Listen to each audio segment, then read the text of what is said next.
tormenta y dolor. Y yo amo esa cruz donde murió mi Jesús por salvar al más vil pecador. Oh, yo siempre amaré esa cruz, en sus triunfos mi gloria será. Y algún día en vez de una cruz, mi corona Jesús me dará. Y aunque el mundo desprecie la cruz de Jesús, para mí tiene suma atracción, pues en ella llevo el Cordero de Dios, de mi alma la condenación. Oh, yo siempre amaré esa cruz, en sus triunfos mi gloria será. Y algún día en vez de una cruz, mi corona Jesús me dará.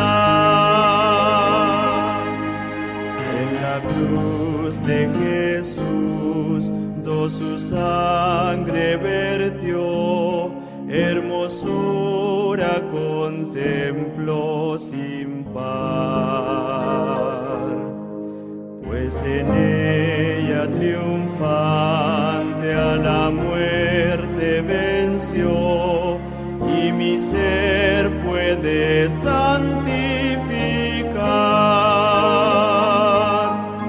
Oh, yo siempre amaré esa cruz, en sus triunfos mi gloria será. Y algún día en vez de una cruz, mi corona Jesús me dará. Seré siempre fiel a la cruz de Jesús, su oprobio con él llevaré. Y algún día feliz con los santos en luz, para siempre su gloria veré. Yo siempre amaré esa cruz, en sus triunfos mi gloria será. Y algún día en vez de una cruz, mi corona Jesús me dará.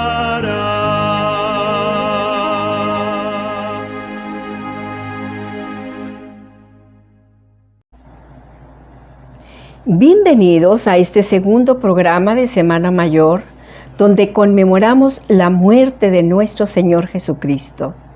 Y hemos llegado a este viernes, y una vez más recordamos el día en aquel año 29 de nuestra era, donde fue llevado a la cruz aquel hombre llamado Jesús, en lo que según sus enemigos era una derrota. Y por 2000 años testifican que fue allí donde alcanzó la más grande victoria. No fue un día fácil, estuvo lleno de emociones y de fracasos en el corazón de muchos y de alegría en otros. Pero por eso estamos aquí, para recordar ese día y lo hacemos con dos emociones, con reverencia y con gozo. Los judíos iban apoyados por los soldados romanos, donde Jesús estaba en aquel lugar conocido como el huerto de Getsemaní. Una guardia solicitada por el pontífice. Fueron apoyados y fue un motivo impactante cuando, sin que ellos lo preguntaran, el Señor dijo: ¿a quién buscáis?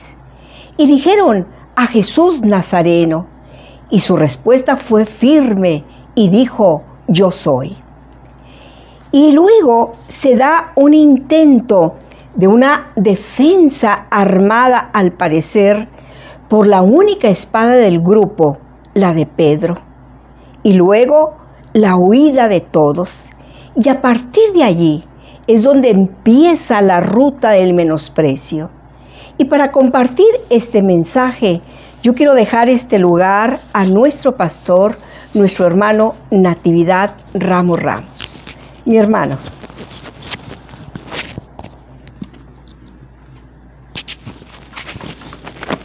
Gracias a Dios por esta oportunidad que tenemos de participar, por supuesto, en esta ocasión. Y yo creo que es un privilegio para nosotros hacerlo. Permítame nada más.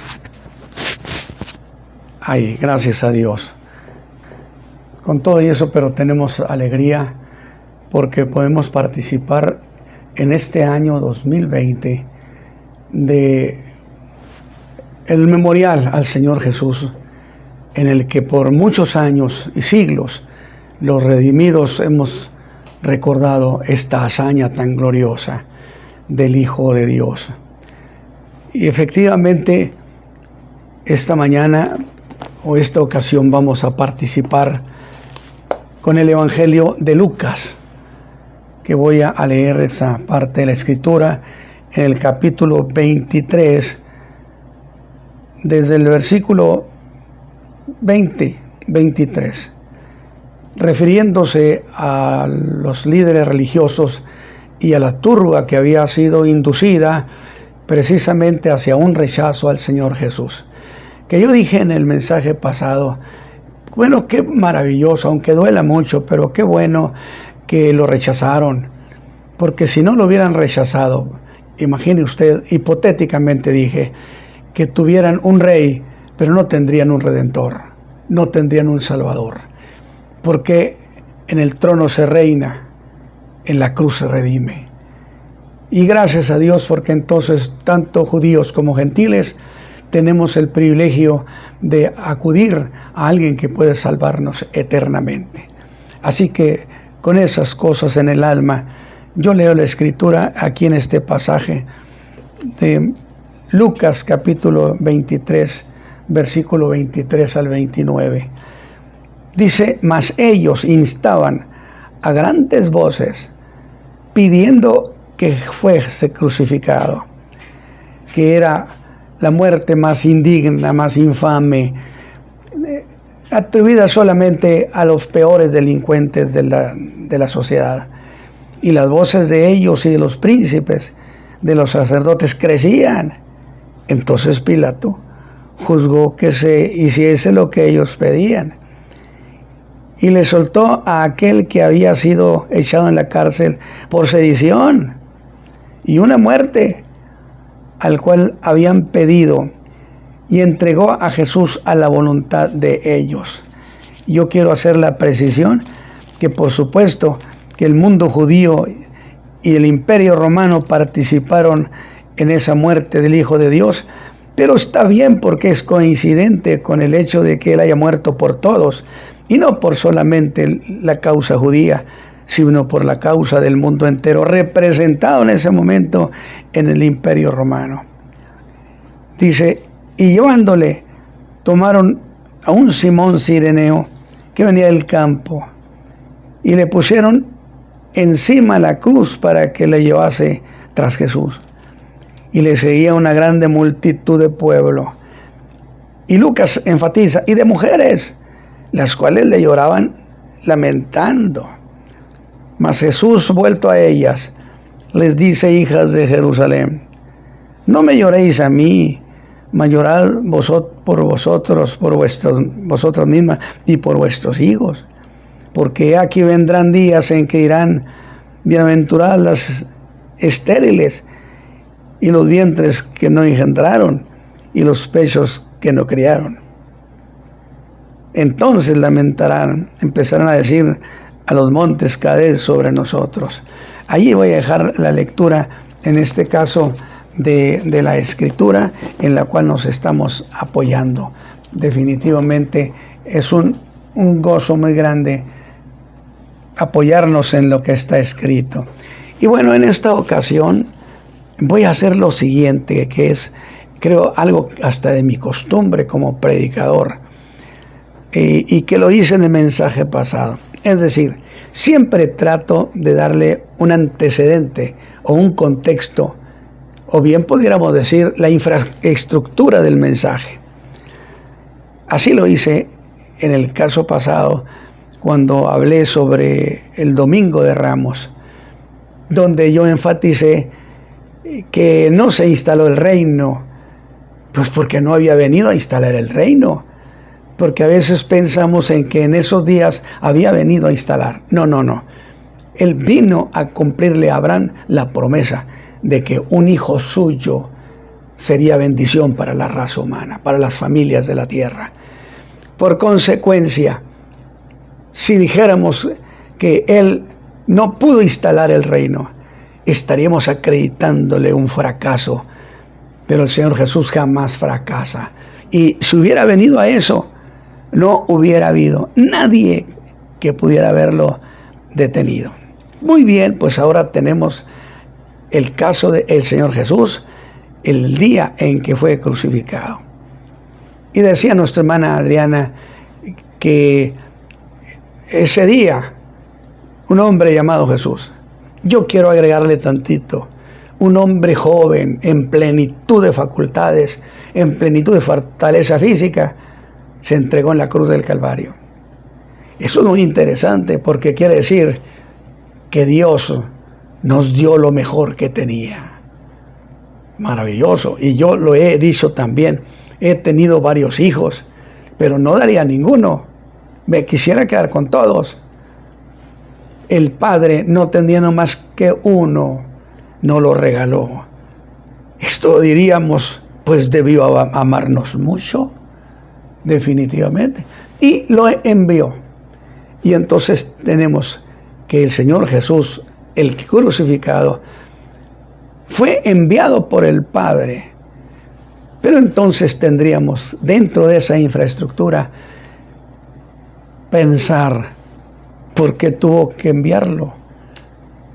Juan dice: y el Verbo se hizo carne y habitó entre nosotros. Pero ¿por qué tuvo que hacerse uno de nosotros? ¿Cuál es la razón? Y ahí está el trasfondo de los motivos de su muerte. Porque esto nos remite a la doctrina de la redención, que yo lo explico de esta manera y a mi manera.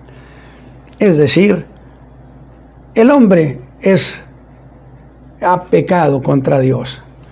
El Dios que es infinito, por consecuencia, nuestra deuda con Dios era infinita, impagable en absoluto, impagable. Pero al remitirnos a la doctrina de la redención, es muy precioso la consistencia que hay en las ideas de la palabra. Es decir, en la doctrina de la redención, cuando alguien había perdido una propiedad, la había enajenado, se la habían embargado, o él mismo la había vendido, nadie podía pasársela a un tercero. Sin embargo, ese que había enajenado la propiedad tenía el derecho llamado de autorredención. Es decir, lo dice Levítico 25:49, que si tiene con qué pagar, pues que rescate la propiedad. Y si no tenía con qué pagar, pues búsquese un redentor, que tenía que ser un pariente cercano. Mire qué linda idea. De tal manera que nosotros cometimos, la raza humana, una ofensa capital contra Dios, pero nuestra deuda, nuestra ofensa es infinita, porque pecó contra el que es infinito. El problema es este: ¿cómo, siendo yo un ser finito, limitado, como somos todos los hombres en la tierra, cómo pagarle a Dios una deuda infinita si no somos más que seres limitados? Y entonces, dentro de la doctrina, Dios diría: si tienes con qué pagar, pues págale a la justicia divina. Pero el hombre, la raza humana, nos vimos insolventes. Y ante esa insolvencia es entonces que se acredita la razón por la cual el Verbo se hizo carne y habitó entre nosotros. Precisamente se hizo un pariente nuestro hermano mayor, al decir el Verbo se hizo carne. Se hizo nuestro pariente cercano, con derecho de redención. Por lo tanto, esta es la razón por la cual tenemos este escenario, donde el Señor Jesús ha sido aprehendido, ha sido maltratado. Sin embargo, interesantemente, dije yo que nosotros, como seres finitos, no podemos pagar una deuda infinita. Sin embargo, Dios entonces, en el diseño de nuestra salvación, hizo que uno de ellos, ser infinito, el Verbo, como ser infinito, se hiciera uno de nosotros, se hiciera finito, para rescatar y pagar nuestra deuda infinita. Porque el que estuvo en la cruz del Calvario era Dios hecho hombre. No un hombre al que hicieron Dios, Dios hecho hombre. De tal manera que entonces, con su vida, con su muerte, con calidad de infinita de pago, Él, ante la justicia divina, pagó por todos los que éramos insolventes. ¿No le parece que esta es una doctrina extraordinaria y preciosa? Definitivamente. Deberíamos de estar de manteles largos la raza humana. ¿Por qué razón? Porque uno, que es el creador del universo, haya querido condescender con nosotros, los hombres, y entregarse. Yo digo, imagínense vivir entre nosotros el creador del universo. Pues es una cuestión de condescendencia incomparable. Bien, tiene razón el Salmo 8. ¿Qué cosa es el hombre para que tengas de él memoria? Y el Hijo del Hombre para que le visites, a que estés con ellos. Entonces, ese es el antecedente. ¿Por qué tenemos a Jesús entre nosotros? Porque nuestra deuda era infinita y ningún ser humano tenía con qué pagarla. Y estábamos condenados, sentenciados por la justicia divina. Sin embargo, un ser infinito se hizo uno de nosotros, un hombre finito en los términos humanos, para poder pagar una deuda infinita por nosotros. Y yo lo digo con mucha alegría. El día que el Señor Jesús murió en la cruz del Calvario, escúcheme bien, nos dejó en cero deuda.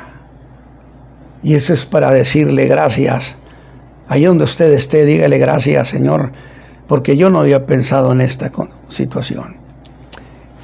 Hay muchas maneras de abordar estos temas de Semana Mayor.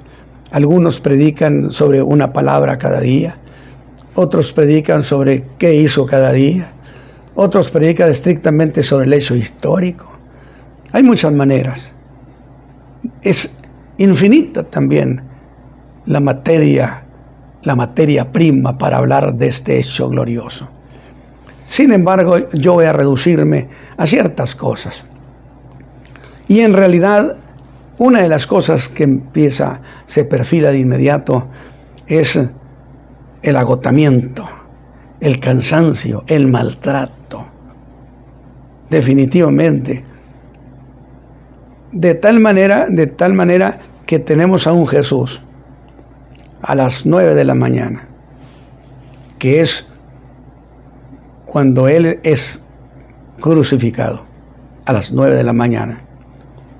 Tenemos una condición de alguien verdaderamente agotado, cansado. Oiga, toda la noche no ha dormido, no ha comido, no ha bebido nada.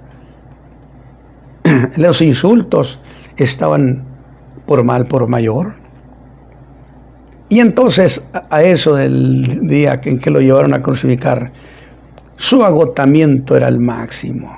Y ahí que yo quiero puntualizar algo. Yo dije que esta vez yo quería soltar mi alma para que dijera lo que ella quería decir, para alabar a su Señor y Salvador.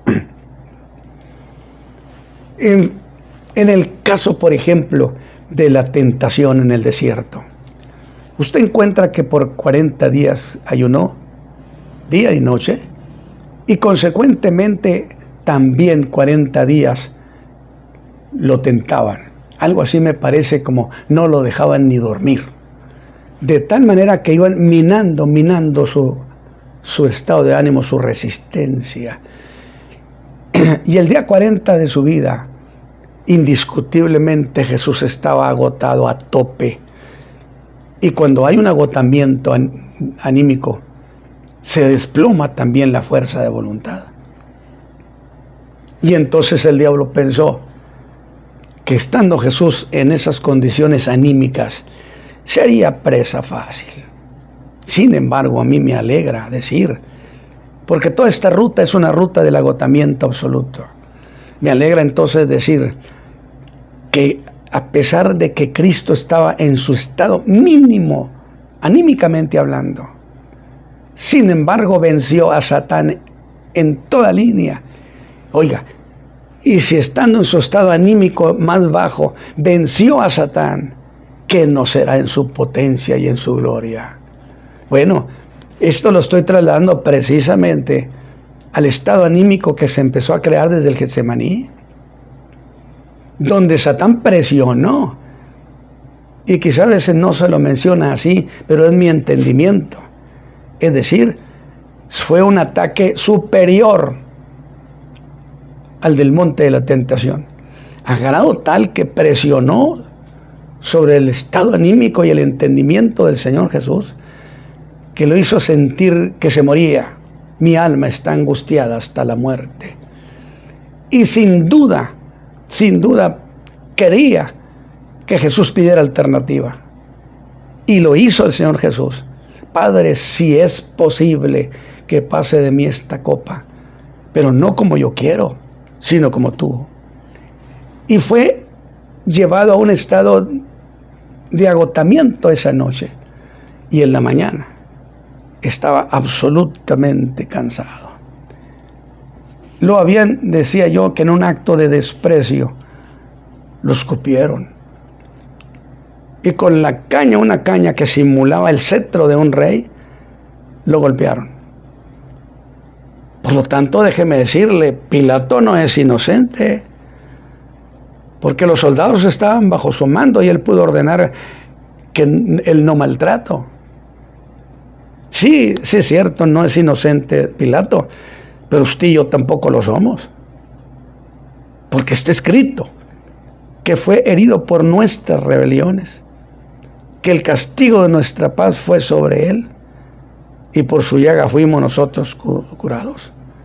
Y bajo esa condición de desplome anímico, de desplome físico, es que se llega el momento cuando empezamos con la ruta, le llamamos la ruta del desprecio.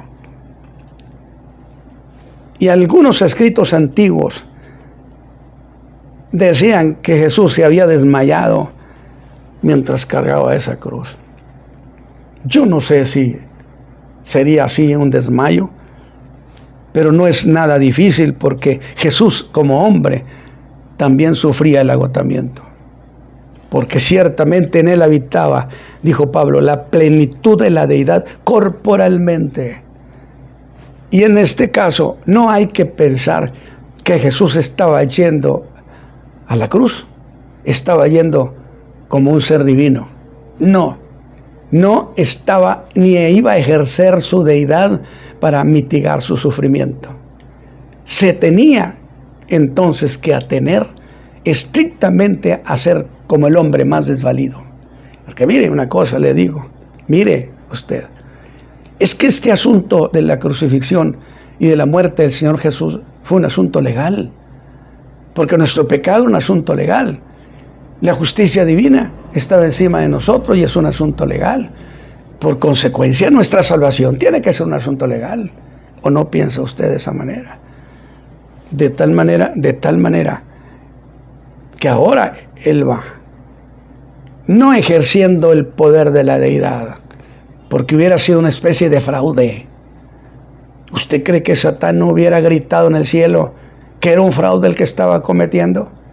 Porque él venció a Adán como hombre, sin facultades ni poderes especiales. Y que así Jesús tenía que vencerlo, tenía que entrar en combate con él. Así que veamos a Jesús recorriendo esa ruta bajo las condiciones de cualquier hombre, porque en todo, dice la Escritura, debía de parecerse a sus hermanos, debía de parecerse a nosotros. De tal manera entonces que lo vemos ahora cargando esa cruz. Ahora, ¿eso qué implica? Pues que estaba mostrando la debilidad de todo ser humano, como lo hace cualquier hombre. Y es, mis hermanos, esta tarde, de Mateo y Lucas, dice que tomaron a un hombre. Quiere decir que Jesús iba lento, cayendo, batallando, o por lo menos batallando mucho.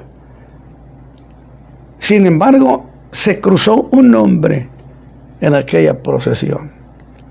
Y yo hay tanto que pudiéramos decir de esta historia, pero me quiero referir a este hombre, el que cargó la cruz de Cristo, no desde la ciudad, no, desde la puerta de la ciudad hasta la cruz, hasta el monte del Calvario, hasta el Gólgota. Y dice que los soldados tomaron a un hombre que se cruzó con aquella procesión. Bendito encuentro, que a Simón debió parecerle un abuso del imperio, porque le hicieron cargar la cruz.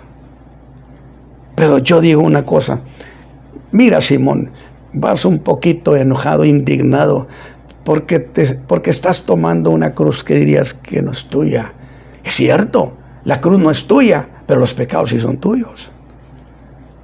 Y este hombre se llamaba Simón de Cirene, del continente africano. Le hicieron cargar la cruz. Pero entonces, en su molestia, si es que manifestaba alguna inconformidad porque iba cargando aquella pesada cruz,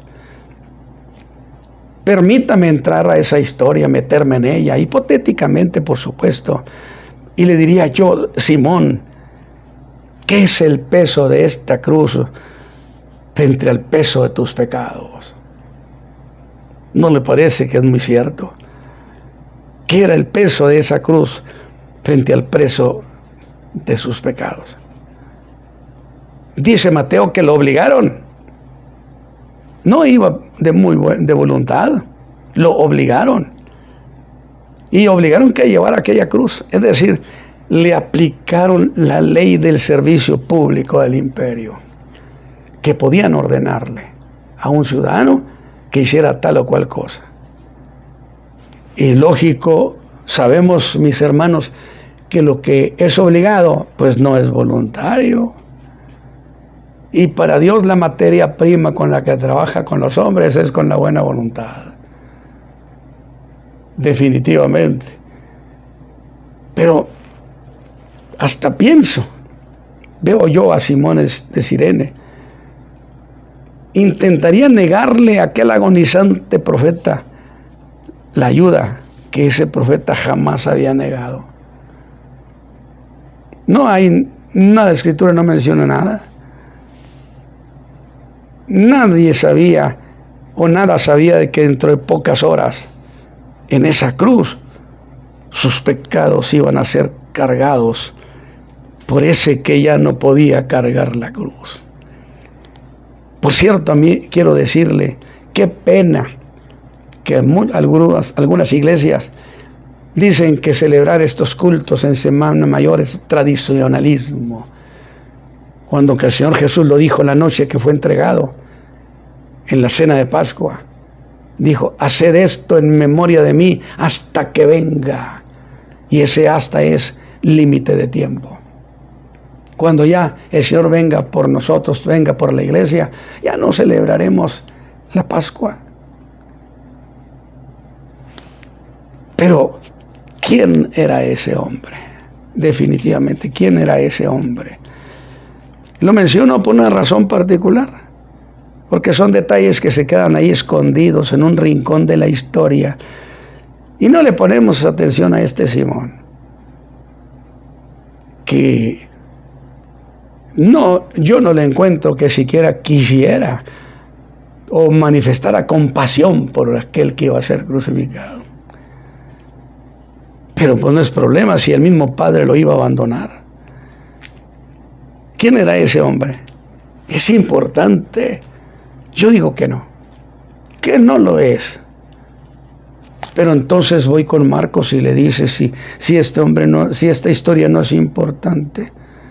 Marcos, ¿qué sentido tuvo que te tomaras el tiempo para decir que era el padre de un tal Alejandro y de un tal Rufo? Marcos, porque mira, sin duda hay muchos Alejandros y hay muchos Rufos. ¿Qué más da? Pero la Escritura, mis hermanos, mis amigos, no es ociosa. Y se decía en escritos antiguos, ponga usted cuidado en este detalle, porque yo siempre he dicho que Dios es el Dios del detalle. Y si un pajarillo se cae sin que Dios no se entere, ¿cómo cree usted que el Padre no se estaba enterando de ese Simón Cirene? Por supuesto, aunque iba no de buena gana, pero iba. Y se decían escritos antiguos que a ese Simón, fíjese bien, a ese Simón, Dios le dio la gracia de convertirse, de ser salvo, de entregarse a Cristo, de creer en Cristo. Yo no sé si eso fue así o no lo fue. Y que murió siendo obispo en la región de Bosra. ¿Qué tenía de raro que así fuera? La Biblia no me autoriza a decir que así fue, pero dentro de mi derecho de pensar esas hazañas de Dios, donde nos sorprende cada vez el quehacer de Dios. Yo no sé, digo, si eso fue así. Lo que sí puedo decir, este era el Simón que no quería. El que no quería, pero tampoco mostró ninguna emoción. Bueno, yo le voy a decir, pues no haces eso porque no tienes otra opción. Los romanos vienen detrás de ti y cualquier actitud te la van a cobrar. Entonces, no hay un servicio voluntario, no hay un acto de compasión hacia aquel hombre joven que va a ser crucificado. Y aún más, lo voy a decir, no hay en el pasaje ni la más leve insinuación que mostrara a Jesús la mínima compasión. Y usted dice, ¿cómo es posible que este tal Simón Cirene, sin haber mostrado ninguna actitud bondadosa ni de misericordia, cómo es posible que fuera a ser favorecido? Bueno, ¿no dijo Pablo que él no tenía derecho, no merecía ser apóstol porque él había injuriado al Señor Jesús? Injuriar es decir de él las peores cosas para que se tuviera de Jesús la más baja opinión. Yo no tenía derecho. Dijo, sí, pero su gracia me rebasó. Él me hizo subapóstol, nomás porque quiso. Y entonces tengo que ver otra vez a Simón y yo decir, pero con todo y estos detalles, aún así lo salvaron. Mayor grandeza que esa gracia vino sobre él.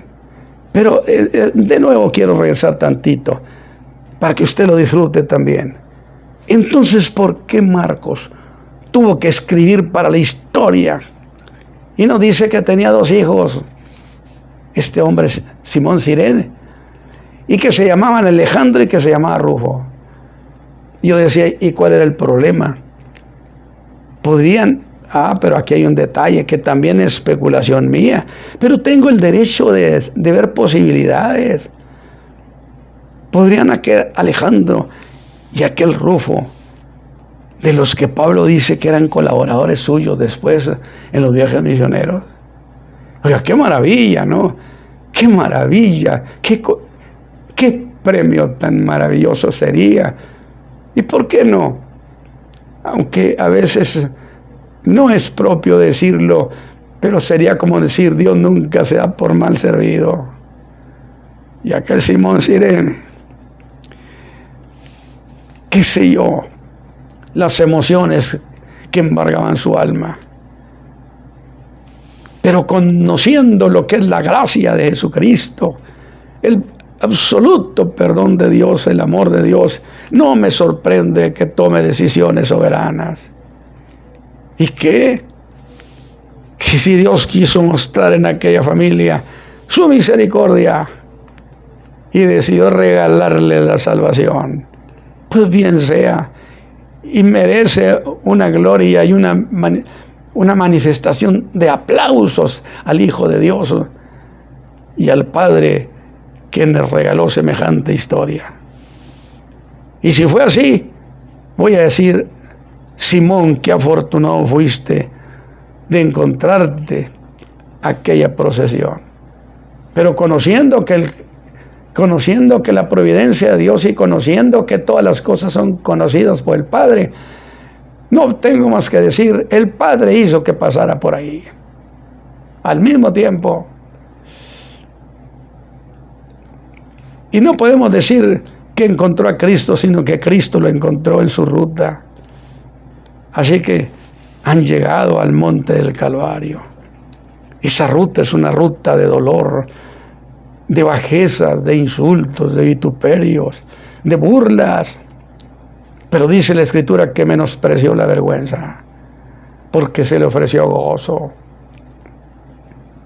Y allí, en el Gólgota, ese Simón Cirene baja de su espalda aquella cruz. Y yo digo, ya no supe yo, más que creo lo que decían, que es muy razonable que hubiera sido. Y sobre esa cruz, ahora es subido Jesús. Y pienso en la crucifixión. Pero me interesan muchos detalles. Y dice la Escritura, que iba en esa ruta. Pero yo quiero que usted vea esta historia, este detalle que le voy a contar, para imaginarse lo dramático, lo terrible que era ver a Jesús bajo esa condición. Porque mientras iban por esa ruta del dolor, usted no se da cuenta ni observará jamás que alguna mujer lo agravió. No, al contrario, al paso de aquella procesión, ¿cuántas madres debería haber allí por el camino? Lo vieron como iba, bañado en sangre, bajo insultos, bajo burlas. Y sin duda, como madres pensarían en él como hijo.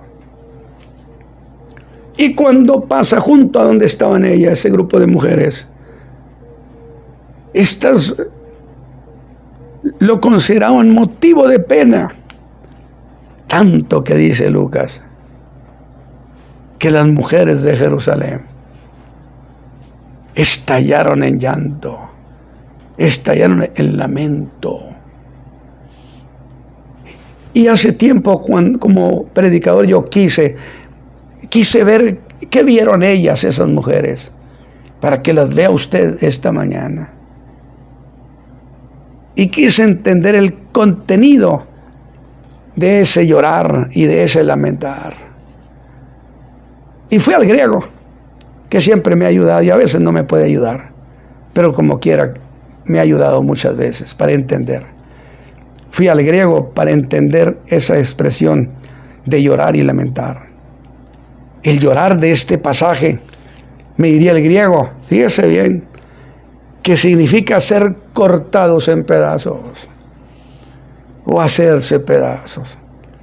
Me está diciendo lo que sintieron en el alma aquellas mujeres. La escena que nos negaron a veces en la narración de los evangelios. En esta poca escena de esas mujeres nos detalla lo terrible, lo impresionante que fue aquel momento. Y esa nos dan esta versión. Fíjese nomás. Aquellas mujeres sintieron, si lo trasladamos lo que dice el griego, le damos sentido en ese momento. Aquellas mujeres al verlo, ¿cómo lo verían? Recia figura y gloriosa figura de nuestro querido Redentor. Sintieron que su alma se hacía pedazos. ¿Cómo ve? Y Lucas dice que no solo lloraron por aquella condición en que vieron al predicador de Nazaret, al profeta de Nazaret, a la que era la esperanza de muchos, porque Cristo es ilusión, Cristo es esperanza, que Él sea su Salvador y la esperanza nunca lo abandonará, sino que dice el griego que ese llanto se convirtió en lamento. Y entonces de nuevo fui al griego y le dije que quería que me hablara más de eso. Y me está diciendo el griego que significa que lloraban llenas de terror. Llenas de terror. ¿Qué es lo que verían? ¿Cómo iría nuestro querido Salvador? ¿Cómo iría al grado tal que lo que vieron les espantó y las llenó de terror? Y lloraban a voz en cuello. Lloraban a Jesús. Y dice la Escritura que Jesús volteó a verlas, porque no iba como un derrotado, sino como un vencedor. No pasó por alto sus almas aterrorizadas, porque veían lo que a él le había sucedido y les habla de lo que a ellas les habrá de suceder. Jesús mostró simpatía con ellas, o empatía. Estas mujeres, a llorar por él, simpatizaron con su pena. Y Jesús les correspondió, porque Él nunca deja a nadie con la mano extendida. Y les dice: hijas de Jerusalén, no me lloréis a mí, mas llorad por vosotros mismas y por vuestros hijos, porque vendrán días en que dirán: bienaventurados las estériles, y los vientres que no engendraron, y los pechos que no criaron. Pero volvamos a la cruz y al crucificado. Cuando hace una petición amorosa a su Padre, y les dice: Padre, perdónales, porque no saben lo que hacen. Déjeme hacerle una aclaración. En realidad no estaba pidiendo al Padre el perdón del Sanedrín. No estaba orando y pidiendo por el liderazgo religioso. No oraba por el mundo entero. Estaba orando por esos soldados que lo vituperaron, que lo golpearon, que lo maltrataron. ¿Usted cree que el Padre no tenía ese sentimiento en el alma? Por supuesto. Y Jesús, viendo el alto riesgo en que ellos habían vivido al tratarlo como lo trataron, le dice a su padre: perdónalos, porque no saben lo que hacen. Qué maravilloso. De tal manera entonces que tenemos al Señor en la cruz del Calvario. Y a mí me interesa ahora sí aquí enfocar una cuestión. Enfocar en primer lugar el asunto, el lado legal de la crucifixión. ¿Era legal su muerte? Sí, era legal. Y legal porque tomó la culpa nuestra, la culpa que teníamos con la justicia divina. Porque a veces se pregunta, ¿pero fue justo? ¿Fue justo que aquel justo muriera de esa manera? Todo el mundo dirá: injusto. De ninguna manera, porque Dios no comete injusticia.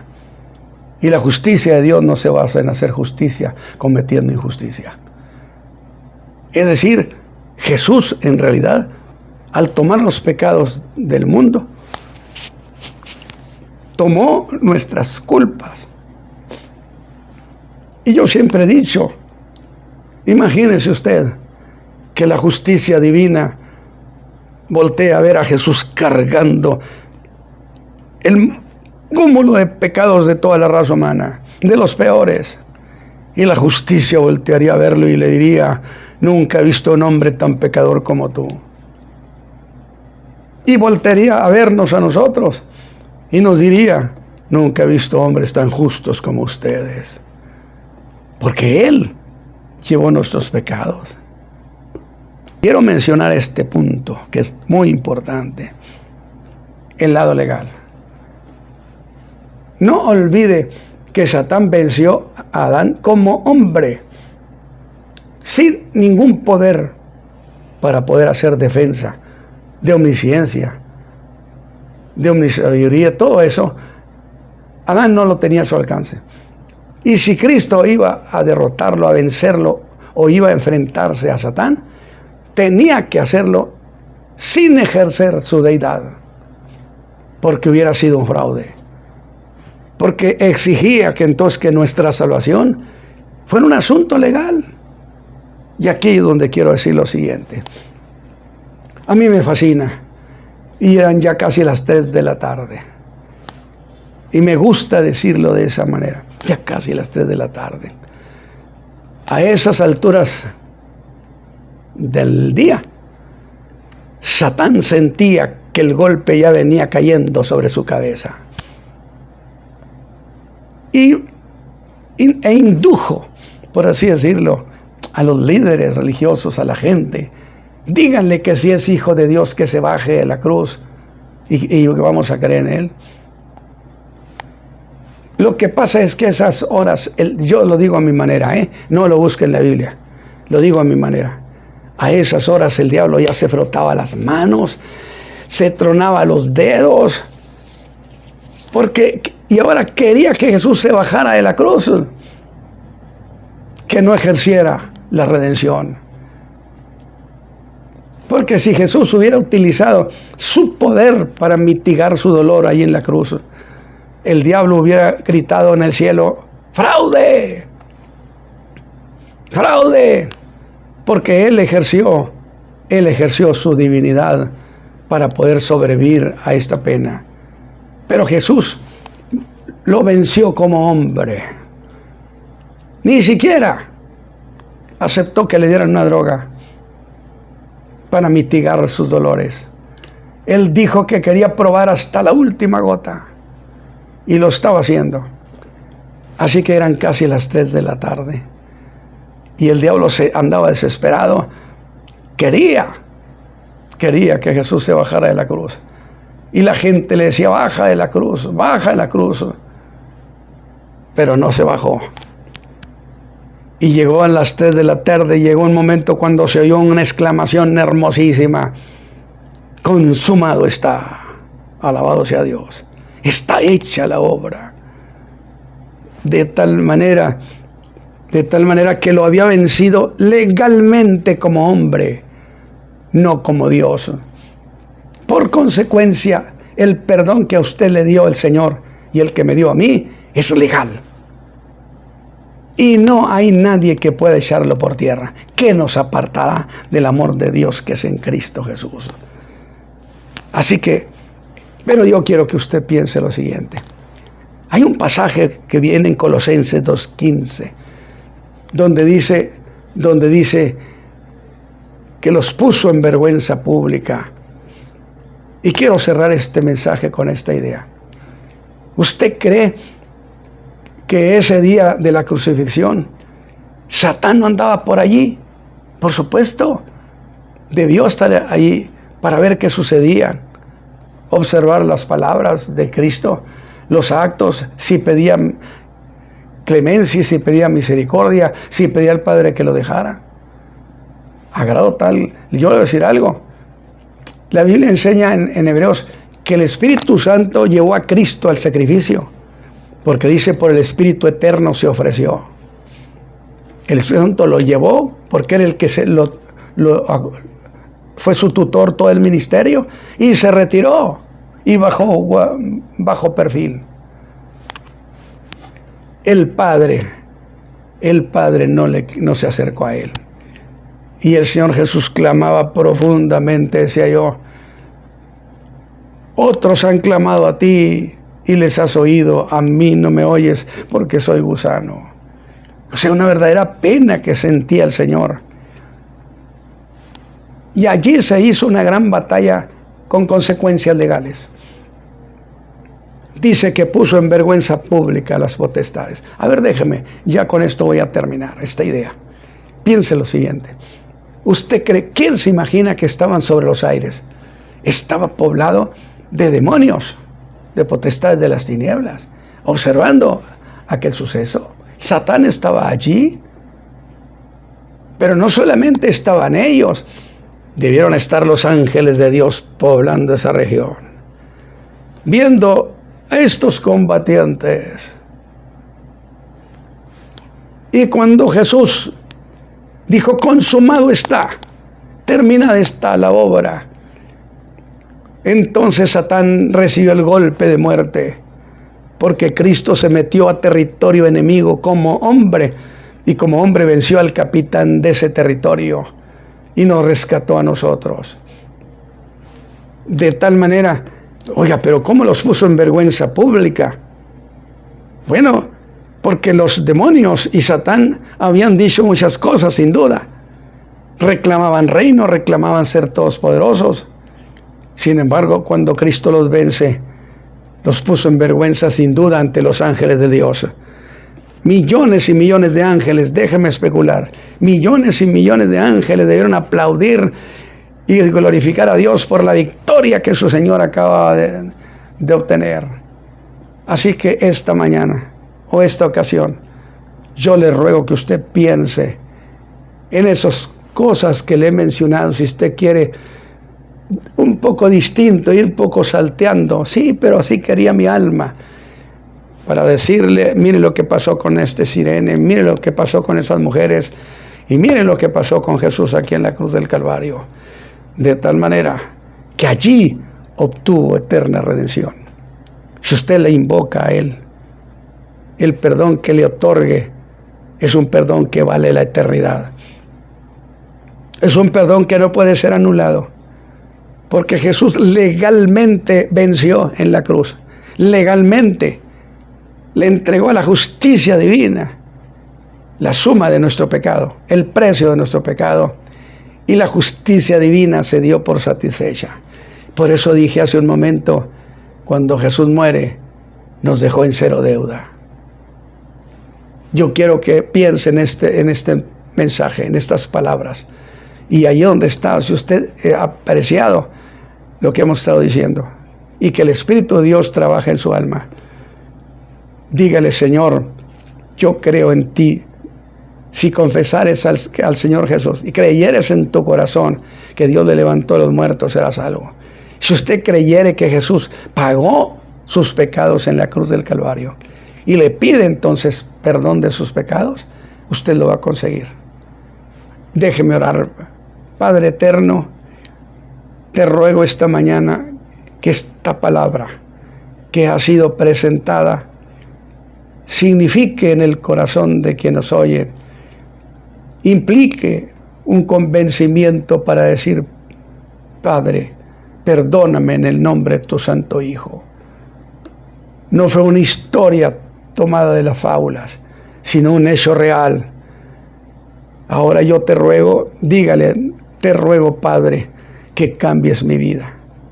En el nombre glorioso de Cristo Jesús, Señor nuestro. Alabado sea Dios. Así que a síntesis, esas fueron algunas de las cosas que implicaban, y la más grande, que pagó toda la deuda. Por lo tanto, a usted solamente le queda aceptar esa obra que Cristo hizo por usted. Que Dios me los bendiga y que usted analice, reflexione y meta en el alma estas ideas para que se conviertan en verdades eternas. Por Cristo Jesús, Señor nuestro. Que Dios les bendiga, mis queridos hermanos. Amén.